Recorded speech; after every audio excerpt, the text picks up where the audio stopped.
Terkait situasi yang terjadi saat ini, salah satu aktivis Papua, Philip Karma, turut memberikan pandangannya. Berikut ini cuplikan wawancaranya dengan tim Mata Najwa. Saya pikir perlakuan rasis ini hampir merata dari semua teman-teman Melayu terhadap kami ras Melanesia. Sebab saya pun mengalami, ada memang teman-teman yang, maksud saya teman-teman orang Papua yang mengatakan itu dari teman-teman Muslim. Saya bilang tidak. Saya waktu bergereja di Solo, ternyata perlakuan rasis saya alami juga dari teman-teman pemuda Kristen juga. Ada seorang cewek di situ, karena saya ikut di pemuda gereja, lalu cewek itu dijodoh-jodohin dengan saya. Terus dia memang terkenal suaranya bagus kalau menyanyi gitu, kalau core atau apa, vokal grup. Terus dia ngomong, waduh, kalau saya sama dia, saya kawin, nanti saya ke Papua, monyet-monyet di Papua jadi pinter nyanyi dong. Dia ngomong gitu. Saya sakit waktu itu. Saya kira hanya Gus Dur saja. Beliau bisa mengerti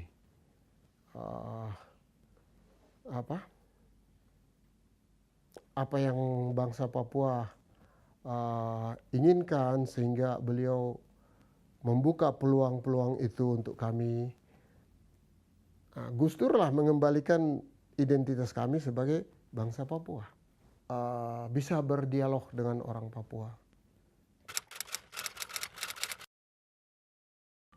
Apa yang membuat sehingga pemerintah Indonesia begitu ketakutan dari dulu? Kami minta dialog, tidak pernah direspon. Kemudian LIPI pun sudah membuat penelitian untuk tapi itu pun tidak direspon. Jadi semacam ada sesuatu yang disembunyikan untuk jangan diketahui oleh mayoritas rakyat Papua. Nah, kami juga bertanya-tanya, sebab dialog yang diusulkan oleh LIPI sebenarnya bagus, tapi itu pun ditakuti. Ya maksudnya mungkin kalau kita coba untuk berbicara, di situ mungkin ada, tentunya pasti ada hal-hal yang bisa disepakati dan ada hal-hal yang tetap tidak bisa disepakati. Jadi kita sepakat untuk tidak sepakat. Ya. Rasisme dan diskriminasi, sekali lagi isu sensitif yang menjadi tantangan kita semua.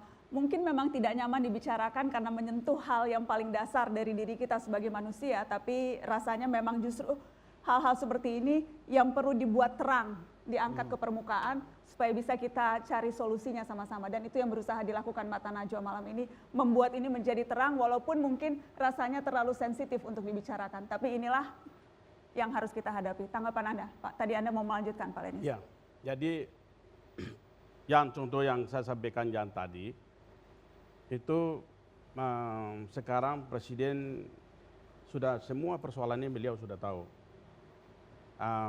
Mengapa mungkin saya tidak tahu Presiden yang dulu sampai sekarang. Kalau selama Jokowi bersama dengan saya, selalu saya memaksa mengajar satu tahun 3 kali ke Papua.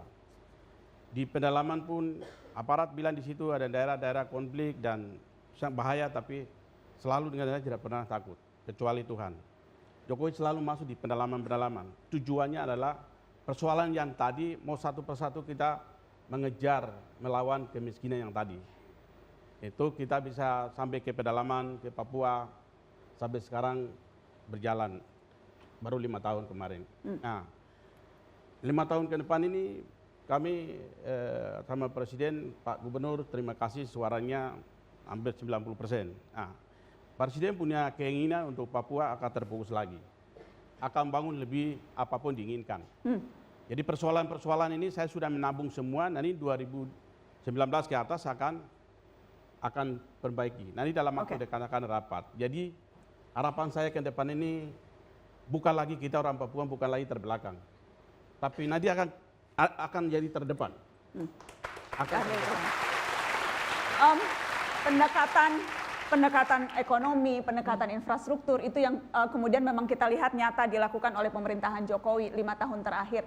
Itu saja belum cukup untuk menjawab tantangan yang dihadapi oleh masyarakat Papua? Sama sekali enggak. Justru saya melihat itu yang bermasalah. Coba ditanya itu ke teman-teman Papua, apakah mereka butuh jalan Trans Papua? Siapa yang butuh? Orang Indonesia kah? Atau orang Papua kah? Yang saya mau bilang adalah pembangunan itu penting, perlu. Tetapi bagaimana proses perencanaan pembangunan dan implementasi pembangunan itu dilakukan dengan mengedepankan kemanusiaan. Jakarta belum melihat Papua dengan pendekatan itu. Papua memiliki lingkar kekerasan yang panjang. Papua punya cerita yang berbeda dibanding provinsi lain. Kalau melihat Papua disamakan dengan yang lain, maka kita akan terjebak dengan cerita yang sama. Isu separatisme itu muncul, itu bukan sesuatu yang tahu-tahu muncul gitu. Itu adalah sebab akibat tersumbatnya beragam persoalan tanpa ada penyelesaian. Coba kita tengok kasus HAM, kasus kejahatan HAM. Berapa yang mandek? Basior, Wamena, Paniai.